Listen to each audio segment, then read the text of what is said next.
जय श्री राधा वल्लभ, जय श्री हित हरिवंश। महाराज जी सादर प्रणाम। आज आपके दर्शन करके लगता है मानो साक्षात प्रिया प्रीतम के दर्शन हो गए। महाराज जी मेरा और मेरे माता पिता का एक समाधान कर दीजिए। मैं विरक्त जीवन यापन करना चाहती हूँ, परंतु मेरे माता पिता मुझे विवाह और गृहस्थ जीवन के लिए बोल रहे हैं, परंतु विरक्त जीवन के लिए हाँ बच्चा, बात यह है कि माता पिता का जो धर्म है वो अपने धर्म से ही चल रहे हैं। आप तो भगवत मार्ग में, इसलिए प्रणाम है आपकी भावना को। पर आज का जो समय है ना, बच्चे अपने माता पिता की अवहेलना कर रहे हैं। ये बिल्कुल ठीक नहीं। ये हम आपको लेके नहीं बोल रहे, पर बच्चे जो माता पिता की अवहेलना कर रहे हैं तो उनकी दुर्गति भी हो रही है। एक भी बात माता पिता की ना मानकर इधर उधर गंदे आचरण, तो काट के फेंक दिए, जला दिए गए, मार दिए गए। संसार स्वार्थी है, वो माता पिता जैसा प्यार नहीं करता।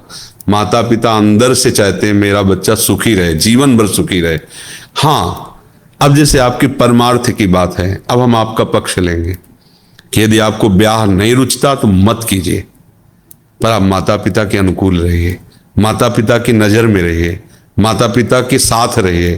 क्योंकि स्त्री शरीर में मतलब बहुत सुव्यवस्था की आवश्यकता है। ये जो हम लोग असावधान, जैसे 100 का नोट या 5,000 का जो भी चलते हो नोट, 2,000 आप इसे रोड में छोड़ दीजिए। कोई ऐसा नहीं जिसका मन न चल जाए, क्योंकि वो संपत्ति दिखाई देती है। ऐसे शास्त्रों ने कहा है कि आकर्षणकारी जो भी हमारे, जैसे सोना चांदी रुपया पैसा खान पान, ये सब सामग्री आकर्षणकारी। ऐसे शरीर भी परस्पर आकर्षणकारी, परस्पर आकर्षणकारी। तो मुझे शास्त्र सम्मत बात ये लगती है कि बच्चों को सदैव अपने बड़ों के शासन में रहना चाहिए। अगर वो शासन नहीं स्वीकार करेंगे तो अभी बच्चे हैं, वो प्रमाद स्थिति में ऐसे गलत काम कर बैठेंगे जिनका उनको जीवन में बहुत बड़ा दंड भोगना पड़ेगा। आजकल के बच्चे इस बातों को समझ नहीं रहे, आधुनिकता को स्वीकार कर रहे हैं। माता पिता को तो अब माता पिता क्या करें, शांत हो जाते हैं। आपका तो भागवतिक मार्ग है, हम आपको नहीं करें, पर प्रायः माता पिता के विरुद्ध आचरण बच्चे कर रहे हैं, बिल्कुल ठीक नहीं है। कोई भी ऐसे कोई राक्षसी प्रवृत्ति के माता पिता होंगे जो अपने बच्चों का अहित करें, नहीं तो प्रायः माता पिता का भाव यही रहता है कि हमारी सोच रहती है कि हम ये चीज खेलें, लेकिन उनको लगता है इसके खेलने में नष्ट हो जाएगा, ठीक नहीं है। तो माता पिता का आदर करें। आप वैराग्य भाव से भगवान मार्ग में चलना चाहते, इसलिए हम सपोर्ट करते हैं कि आप माता पिता की ये बात ना मानो कि ब्याह कर लो। क्योंकि अगर तुम्हारी इच्छा नहीं और तुमने ब्याह किया, ब्याह करने के बाद अगर विरोध वहां हुआ तो परिवार का परिवार पूरा दुखी रहेगा, तुम भी असंतुष्ट रहोगी। अगर आपकी ब्याह में रुचि नहीं है, अच्छी बात है, पर माता पिता के अनुकूल होकर उनके सानिध्य में, उनकी दृष्टि में रहो और वैराग्य पूर्वक खूब भजन करो, भगवान का कृपा प्रसाद अनुभव करो। पर आज का समय जो है थोड़ा सावधानी का है। हम अपने उन्माद में, वासना के उन्माद में समझ नहीं पाते और ऐसे लोगों से मित्रता कर बैठते हैं जो केवल हमारे शोषण के सिवा और कुछ, उनके अंदर कोई प्यार नहीं, कोई समा। तो अभी तो समाचारों में नहीं आता भाई आज यहाँ ऐसा हुआ, वहां मार के फेंक दिया हुआ। कोई प्यार करता है? कौन प्यार जानता है?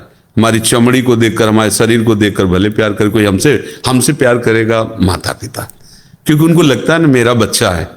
अब वो डांट रहे हैं कि तुम ये जो गलत कर ठीक नहीं है, उनका हृदय जल रहा है, पर वो बच्चा उन्माद के कारण नहीं समझ रहा, फिर परेशान हो जाता है। तो मुझे लगता है कि सब बच्चों को चाहिए कि अपने गुरुजनों की, बड़े जनों की आज्ञा का पालन करें। हाँ, जैसे आपका बात है तो आपका भाव उत्तम है, पवित्र है, इसलिए हम आपकी इस बात, अगर ब्याह नहीं करना चाहते तो माता पिता को भी जोर नहीं देना चाहिए, इसलिए कि आपने करवा दिया ब्याह। क्योंकि माता पिता को एक होता है कि समाज में होगी कि इज्जत की बात है ना, लड़की जवान बैठी ब्याह ही नहीं कर रहे, वो लोक व्यवहार के, लेकिन उसकी रुचि नहीं तो फिर वहां जाकर के द्वंद खड़ा हो जाएगा ना। उसकी भोगों में रुचि नहीं है, पति में रुचि नहीं, और सामने वाला जो पति बनेगा वो इसीलिए बनेगा कि हमारा गृहस्थ धर्म चले, तो झगड़ा होगा, तुमको भी असंतुष्टता होगी, उसको भी असंतुष्टता होगी। तो इसलिए अगर वास्तविक रुचि नहीं है, ऐसा जीवन में निर्णय कि मैं किसी पुरुष की तरफ काम भाव से नहीं देखूंगी, तो ठीक है, भगवत आराधन करते हुए माता पिता के सानिध्य में रहो, उनके अनुकूल रहो, उनके शासन में रहो, बढ़िया रहेगा। भजन करो, भजन करने के लिए तो मनुष्य जन्म मिला है। पुरुष नपुंसक नारी वा जीव चराचर कोय, सर्वभाव भज कपट तज मोहि परम प्रीत सोय। तो ऐसा है। महाराज जी